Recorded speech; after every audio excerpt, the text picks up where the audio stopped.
বিসমিল্লাহির রহমানির রহিম। কিছু সমস্যা নিতে পার্সোনাল কিছু দৌড়াদৌড়ির কারণে কয়েকদিন কথা বলতে পারি নাই। আজকে যে বিষয়টা নিয়ে কথা বলবো এটা খুব প্রাসঙ্গিক, সবাই নজর দেওয়া উচিত।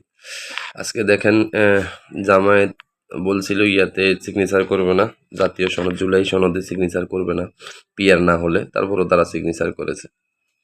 এখন এখানে আমি জামায়াতকে নিয়ে বলবো না, এখানে একটা কথা বলতে চাই। আপনারা আমাদের গণ অভ্যুত্থানের দল নাগরিক পার্টি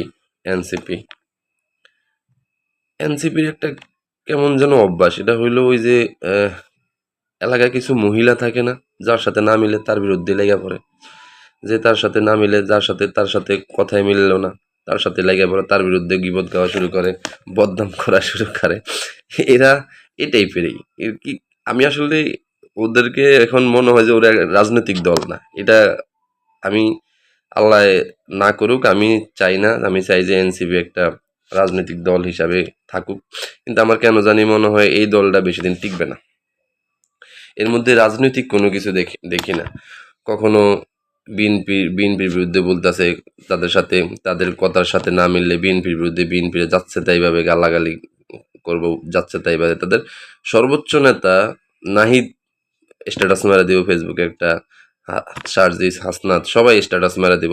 আবার যখন সরকারের কোনো উপদেষ্টার সাথে না মিলবো, উপদেষ্টাদের বিরুদ্ধে স্ট্যাটাস মেরে দিব, বক্তব্য দেওয়া শুরু করব। আবার যখন জামায়াতের সাথে না মিলবো, জামায়াতের বিরুদ্ধেও বলবো। তো এদের হইল কি, ওদের কথাই সবকিছু হইতে হইব। আর দেশে একটা সংবিধান আছে, দেশের নিয়ম আছে, আইন আছে, কানুন আছে।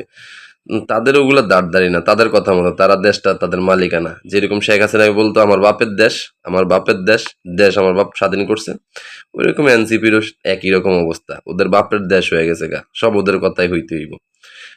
জুলাই জাতীয় সনদ ওদের কথাই কেন হইতে হবে? জুলাই জাতীয় সনদের যত সাধারণ পাবলিক, সাধারণ মানুষ যারা এই অভ্যুত্থানে অংশগ্রহণ করছে, তাদের প্রতিনিধিত্ব যারা করে, তাদের কথাই হবে, তাদের কথাই হবে। এনসিপি শুধুই জুলাই বিক্রি করে খাইতেছে। আওয়ামী লীগ যেরকম 71 বিক্রি করে এত বছর খাইছে, এই দেশের মধ্যে একটা ফেসিস্ট রেজিম কায়েম করছে। এনসিপি একদম সেম টু সেম। এটার রাজনৈতিক দল হিসাবে মানাটা একদম ভুল। এটা একটা ফেসিস্ট প্রাইভেট কোম্পানি। ওরা যতদিন পারে ইউনূস সরকারকে বসায়া নির্বাচনের পিছা যা লুটপাট করতে পারে, লুটপাট করাটা বন্ধ। কোনো দল যদি তাদের বিরুদ্ধে দাঁড়ায় বা নির্বাচনের দিকে যায়, ওই দলের বিরুদ্ধে ওরা লাগবে। তো এদের বিরুদ্ধে সাবধান। সকল দলকে বলবো, আমি সকল গণতান্ত্রিক দলকে বলবো, এদের বিরুদ্ধে সাবধান। এরা কোনো রাজনৈতিক দল না, এরা হলো এই দশটা লুইটা ফাইটা খাইতে আসছে।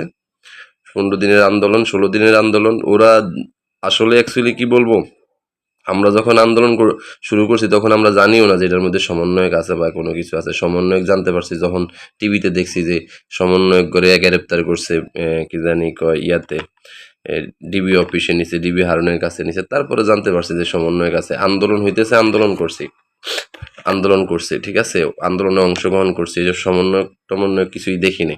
তো তারপরে ওরা ঢুকছে হইলো কোটাল আন্দোলন করতে করতে জেলে ঢুকছে, জেল থেকে বাইরে হয়ে দেয় সরকার পতন আন্দোলনের অবস্থা তৈরি হয়ে গেছে। যে মাঝখানের এই সময়টুকু যে কোটা সংস্কার আন্দোলন, যে সরকার পতন আন্দোলন পর্যন্ত গেছে, এটা কিভাবে গেল এটাই তো ওরা জানে না। ওরা জেল থেকে বাইরে হয়ে আইসা ইয়া করছে, যাক, তারপর ওদের সম্মান করি। ওরা গণ অভ্যুত্থানের ফেস। আমি চাই ওদের দলটা থাকুক, ওরা গণতান্ত্রিক রাজনীতিতে ফিরে আসুক। ধন্যবাদ।